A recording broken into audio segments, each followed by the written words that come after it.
We continue our team coverage of subtropical storm Alberto in one Bonita Springs neighborhood where people are watching the rain very closely tonight. Let's get right to 4 in your corners. Jasmine Miner, she's live on Lake Shalimar Drive.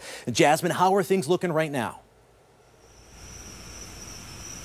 Chris, a couple hours ago, it was raining a little bit in this neighborhood of Lakes of San Soci, but there's absolutely no rainfall out here right now, and I haven't seen any flooding. But that doesn't mean neighbors don't remember last year when their streets were flooded with 18 inches of water. In fact, one neighbor said she had to use this kayak just to get to and from her house. And this year, she says she's upgraded to a brand new car with wheels that come a lot higher than 18 inches. So if it floods again this year, she says at least this time she'll be able to get out of her neighborhood without boating.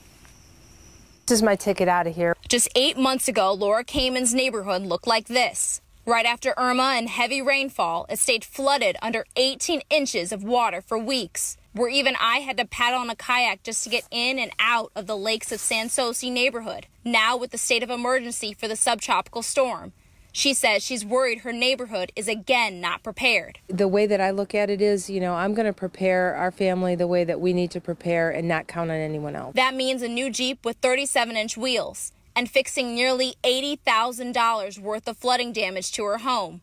Board members of the neighborhood say they've been trying to get work done. Well, we're in the process of still getting bids for redoing the berm, which would give us some better water flow around the neighborhood. Jim says the board has been working with the city for months for help, but most of the funding has gone to other neighborhoods. You guys are completely on your own. Correct. For the work to be done, it'll have to come out of our own pocket. The board says the cost to get things fixed will be anywhere from $15,000 to over $100,000. The president of the neighborhood says he's been waiting for help.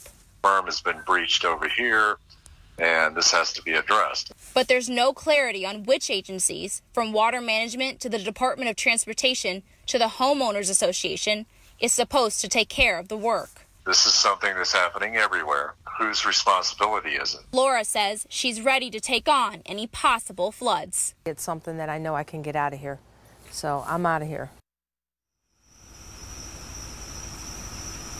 The board says since the hurricane season is just a couple of weeks away, it's unlikely that they'll be able to get the work done prior to that happening. Now, the city of Bonita Springs said in a statement earlier today that they've been preparing for the upcoming storm season for months, and we're going to follow up with the city on Monday to see how this neighborhood in particular they're going to choose to handle when it comes to extreme flooding this summer. Live in Bonita Springs, I'm Jasmine Miner, Fox 4 in your corner. Jasmine, you can certainly understand why people there are so anxious about this.